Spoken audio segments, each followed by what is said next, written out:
Hey everybody, I'm Aaron Simmons. This is Philosophy for Where We Find Ourselves, November 28th, 2023. Hope you're doing well. Hope you had a great Thanksgiving last week. And I want to mention to you that it's the end of the month, which means in just 2 days, my next monthly newsletter will be dropping. So please go to my website, jaronsimmons.com, and get subscribed to the newsletter so that you don't miss any of the exclusive content there. In those newsletters, I do an extended form video. And this month, the video is going to be on the philosophy of Gianni Vattimo, a very interesting postmodern hermeneutic philosopher who thinks a lot about what it looks like to understand religion after the death of God in a broadly postmodern context. So if you want to see that long form video, please do go ahead and get subscribed so that I can get it out to you on the 1st of December. What I thought I'd do today is actually speak about Vattimo's ideas in just a sort of really nugget form, just a quick introduction to some of his big ideas so that hopefully it whets your appetite to go then get subscribed, check out the longer version of this talk. Now, I should say that this is a continuation of our series on continental philosophy of religion, so please go check out the first 2 in this series, and that will get you hopefully caught up to now think about this interesting philosopher who I don't think gets as much attention as he really deserves. Gianni Vattimo is someone who has written an enormous amount, but the 2 books I'm going to focus on today are After Christianity and Belief, which, for what it's worth, I have owned for a long time and only today realized they have the same cover art on both of them. I did not appreciate that until today. I was teaching belief in my philosophy of religion class, and for the first time it dawned on me that it's the same picture. I guess if something's good, you use it a bunch, right? Anyway, what I want to talk about with Vattimo is his weird idea that secularization is actually the fulfillment of Christianity. Now, this might sound weird because we tend to think about Christianity as a particular religious tradition, a determinate religious tradition that is at odds with the impetus and point of the secular age. Secularization is, at its most basic, a way of differentiating between sacred and secular as social spaces. The secularization hypothesis is the idea that as a culture, a civilization ages and matures, that it will increasingly move away from religion into a more scientific, reasoned-based sort of approach, and that the secular will grow larger and larger as the sacred diminishes. In other words, we will become less religious as we move forward, both in our lives and our cultural history. Well, for Vattimo, it's not that secularization stands opposed to something like Christianity.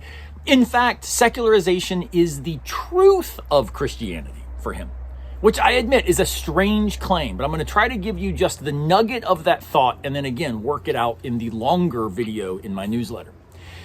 Vattimo's point is this. For too long, Christianity has been understood, he thinks, as a story with 2 basic components. The radical violence inscribed in the person of God, as illustrated in a penal substitution model of atonement. In other words, that Jesus dies for our sins in order to appease the anger and wrath of God. That violence now gets circumscribed into the story of who God is. Christianity, in this sense, is necessarily violent. We see this, of course, when we talk about, the testing of Abraham, the Agidah, right? Where we understand the sacrifice of Isaac as a proof to God that Abraham had faith. Why the violence as so essential to the story? And the second problem Vattimo sees is that this is fundamentally then positioning Christianity as radically anti-human.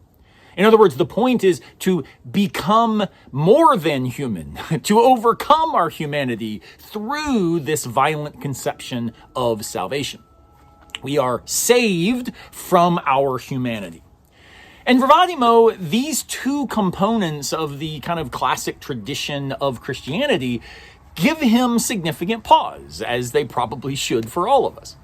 And what he suggests is if we dig deeper into the Christian tradition, what we actually find is a way of understanding Christianity that actually cuts directly against this violence and anti-humanism. Instead of understanding God as either judge or sacrifice, we understand God as friend. And this is nested, he thinks, in a conception of kenosis.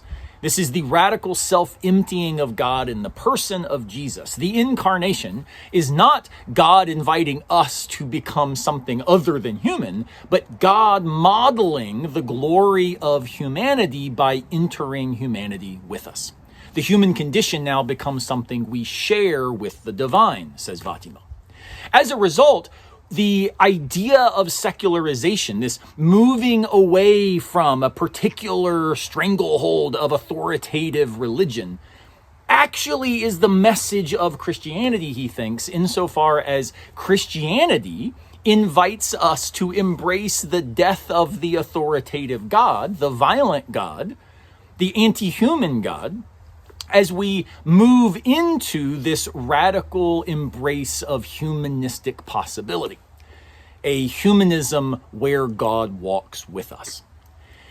In this way, as we become more secular and embrace a democratic project of seeing everyone as equally in the situation where we find ourselves, that process of secularization, of minimizing the importance of God as an external authority and maximizing our investment in relationships of neighbor love and justice, he actually thinks that secularization is the fulfillment of, the culmination of, the truth of Christianity itself. Christianity now not as something that draws us out of our humanity, but something that throws us even further into a humanity that God thought enough of to step away from divinity to become human with us.